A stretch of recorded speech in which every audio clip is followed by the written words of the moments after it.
राज्यपालाच्या अभिभाषणावरती बोलण्याची संधी मिळाली त्याबद्दल मी मनापासून अध्यक्षांचा आभार मानतो।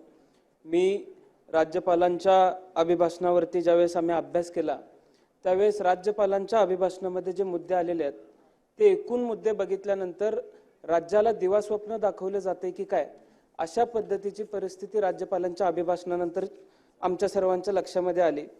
राज्यपालांच्या अभिभाषणामध्ये परिच्छेद क्रमांक 32 नुसार राज्यपाल कृषी क्षेत्राला प्रोत्साहन देण्याचा प्रयत्न कृषी क्षेत्राला प्रोत्साहन देण्यासंदर्भात शासनाने केलेला प्रयत्न सांगतात। पण त्यामध्ये अध्यक्ष महोदय मला आपल्याला सर्वांना लक्षात आणून द्यायचं आहे की नाशिक नंतर तासगाव कवठेमंकाळ मतदारसंघ हा द्राक्षाच्या उत्पन्नाच्या माध्यमातून उपराजधानी म्हणून ओळखला जातो। गेली 10 वर्ष झाली कापसासाठी आंदोलन होत आहेत, सोयाबीनसाठी आंदोलन होत आहेत, पण द्राक्षाच्या दरवाढीच्या बाबतीमध्ये किंवा द्राक्षाला MSP प्राइस मिळावी या संदर्भात एकही आंदोलन त्या ठिकाणी आम्ही उभं केलेलं असताना सुद्धा सरकारकडून तसा प्रतिसाद आम्हाला अध्यक्ष महोदय मिळालेला नाही। माझ्या मतदारसंघात 16,500 हेक्टर द्राक्ष आहेत, पण शासनाच्या धोरणामुळे गेल्या 3-4 वर्षांमध्ये जर आपण परिस्थिती बघितली तर हजारो हेक्टर द्राक्षे माझ्या मतदारसंघामध्ये कमी झालेले आम्हाला बघायला मिळतात आणि त्याची कारणं अनेक आहेत। 18% औषधांवरती GST लावला जातोय, बेदाणा दरावर कुठल्याच पद्धतीचं शासनाचं नियंत्रण नाही आणि अपेक्षेप्रमाणे दर मिळावा म्हणून कोल्ड स्टोरेज मध्ये जर आम्ही बेदाणे ठेवले तर 18% GST त्याच्यावरही लावला जातोय। त्याच्या पुढे जाऊन अध्यक्ष महोदय निसर्गाची जी अडचण निर्माण झालेली आहे, अवेळी पाऊस जो आज पडतोय त्यामुळे द्राक्षाच्या शेतीच्या बाबतीमध्ये किंवा द्राक्ष शेतकऱ्याचं कंबरड मोडलेलं आम्हाला सर्वांना बघायला मिळतंय। आज डोक्यावरचं कर्ज वाढत चाललेलं आहे। अशा परिस्थितीमध्ये नुकसान भरपाई मिळावी म्हणून राज्य शासनाकडे मागणी केली तर राज्य शासनाच्या पोर्टलवरती 3 हेक्टर पेक्षा ज्या शेतकऱ्याची जास्त जमीन आहे त्या शेतकऱ्याची कुठलीही नोंद राज्य शासनाच्या पोर्टलवरती घेतली जात नाही। 3 हेक्टर पेक्षा जास्त ची नोंद राज्य शासनाच्या पोर्टलवरती घेतली जावी। त्याचबरोबर अध्यक्ष महोदय परिच्छेद क्रमांक 44 मध्ये राज्यपाल महोदयांनी वेगवेगळ्या पिकांना दिलेली नुकसान भरपाई सांगितली, पण माझ्या मतदारसंघातल्या एकूण झालेलं नुकसान 11,057 पंचनामे माझ्या मतदारसंघातले झाले।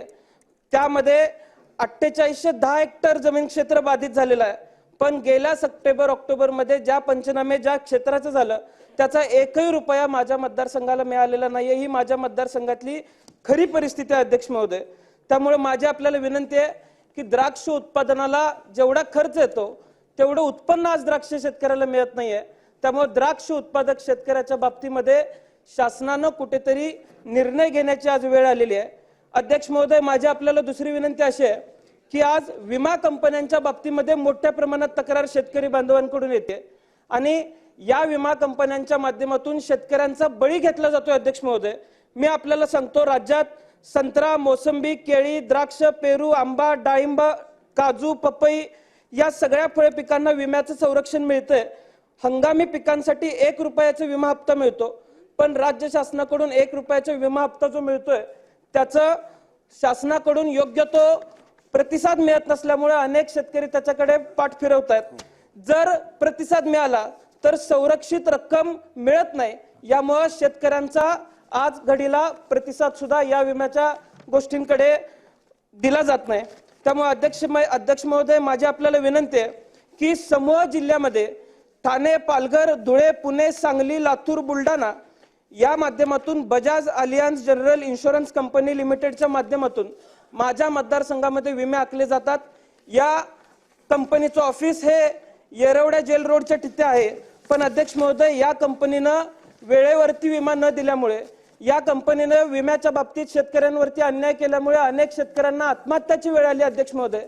त्यामुळे माझी आपल्याला विनंती आहे की येरवड्या जेल रोडवरच्या यांच्या ऑफिसमधून यांची रवानगी थेट येरवड्याच्या तुरुंगात अध्यक्ष महोदय केली पाहिजे।